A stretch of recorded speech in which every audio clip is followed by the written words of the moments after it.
Hello friends, you are welcome in English with Sagir.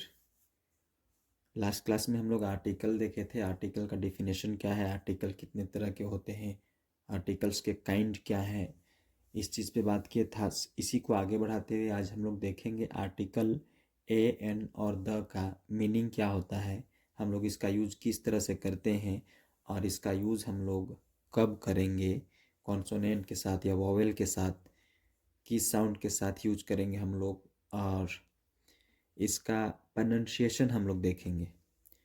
Pronunciation कहने का मतलब ये है कि बहुत जगह हम लोग कंफ्यूज रहते हैं, ए को ए बोलेंगे या अ बोलेंगे, एन को एन बोलना है या अन बोलना है, द को द बोलना है, दी बोलना है या दी बोलना है। तो इस तरह का कन्फ्यूजन रहता है। तो हम लोग का ये वीडियो से वो सब चीज़ क्लियर हो जाएगा। पहले देखिए मीनिंग क्या होता है ए का। ए और एन का मीनिंग होता है एक, है ना। इसका शाब्दिक अर्थ हम लोग का एक या सब, प्रति, प्रत्येक, के हिसाब से, कोई या पर के रूप में यूज किया जाता है। इसका शाब्दिक अर्थ यही होता है, ठीक है। द का कोई शाब्दिक अर्थ नहीं होता है।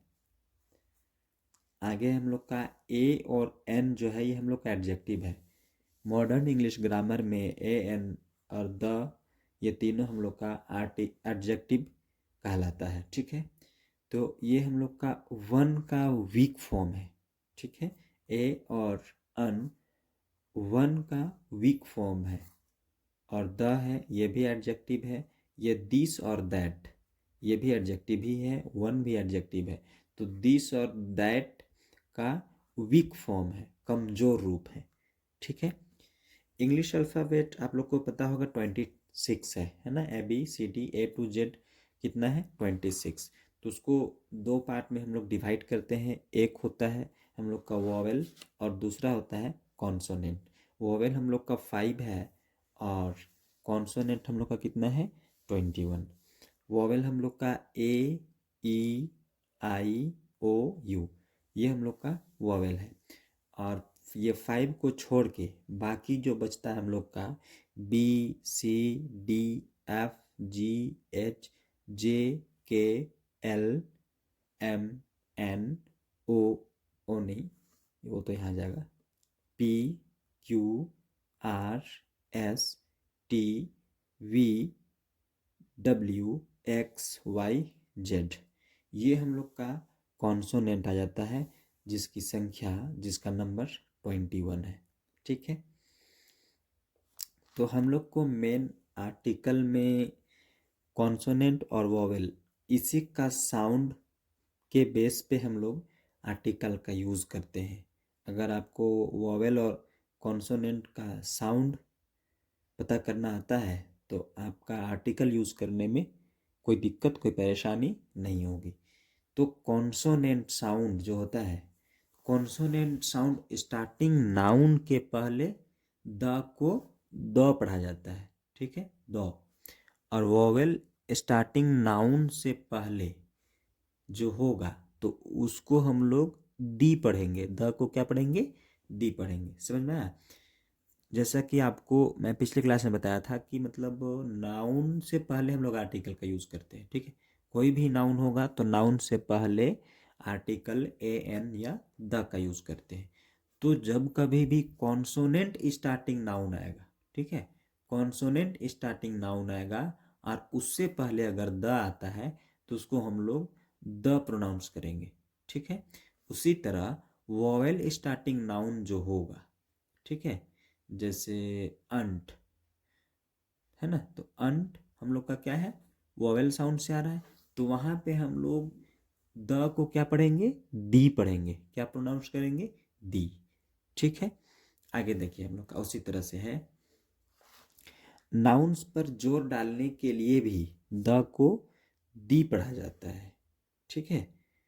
चाहे हम लोग का नाउन कॉन्सोनेंट साउंड से शुरू हो या वोवेल साउंड से शुरू हो, अगर उस नाउन पे आप जोर डालते हैं, वो नाउन पे आपका ज़्यादा फोकस रहता है, उस चीज़ को ज़्यादा इंडिकेट करना चाहते हैं आप, तब वहाँ पे आपको कॉन्सोनेंट या वोवेल साउंड से मैटर नहीं रखना है है ना, वहाँ पे आपको द को दी प्रोनाउंस करना है। क्यों? क्योंकि वो नाउन पे आप फोकस डालना चाह रहे हैं, उस नाउन पे आप जोर डालना चाह रहे हैं, तो उसके लिए द को दी पढ़ा जाता है। देखिए प्रोनाउंस हम लोग कैसे करेंगे आर्टिकल का। आर्टिकल हम लोग का क्या होता है, इधर देखिए, आर्टिकल हम लोग का ए एन और द है, ठीक है। तो वीक फॉर्म में हम लोग इसको अ प्रोनाउंस करते हैं, ए एन को अन और द को द या दी। और स्ट्रॉन्ग फॉर्म में जब हम लोग को यूज़ करना होता है तो ए को हम लोग यहाँ पे वीक फॉर्म में अ, लेकिन स्ट्रॉन्ग फॉर्म में इसको हम लोग ए बोलते हैं, ए प्रोनाउंस करते हैं। उसी तरह ए एन को एन, ठीक है, और द को डी। इस तरह से हम लोग स्ट्रॉन्ग फॉर्म और वीक फॉर्म में प्रोनाउंस करते हैं अलग अलग। तो यहाँ पे हम लोग एक चीज़ और देखेंगे कि वीक फॉर्म का यूज़ हम लोग कब करेंगे और स्ट्रॉन्ग फॉर्म का यूज़ हम लोग कब करेंगे। तो नॉर्मल टॉक, जब इंग्लिश में हम लोग बात करते हैं तो वो नॉर्मल टॉक टॉक होता है, या फिर आप कहीं पे स्पीच दे रहे होते हैं, तो ऐसे कंडीशन में हम लोग वीक फॉर्म का यूज़ करते हैं। ए को आ पढ़ेंगे, एन को अन और द को द या दी। लेकिन जब कभी भी आपका उच्चारण स्वतंत्र रूप से करना हो, स्पीच हो या डिस्कशन हो, तो वहाँ पे ए एन के बाद आने वाला जो विशेष शब्द होता है पर आप अगर जोर देना चाहते हैं तो वहाँ पे हम लोग स्ट्रॉन्ग फॉर्म का यूज़ करते हैं। मतलब ए एन के बाद आने वाला शब्द पर आप जोर डालना चाहते हैं, जोर देना चाहते हैं, तब वैसे जगह पे हम लोग स्ट्रॉन्ग फॉर्म का यूज़ करते हैं। समझ में आया? आई होप कि समझ में आ गया हो। Thank you. नेक्स्ट वीडियो में हम लोग पोजीशन ऑफ आर्टिकल्स का यूज़ करेंगे, कब हम लोग ए एन का यूज़ करेंगे, इस चीज़ पे बात करेंगे, ठीक है।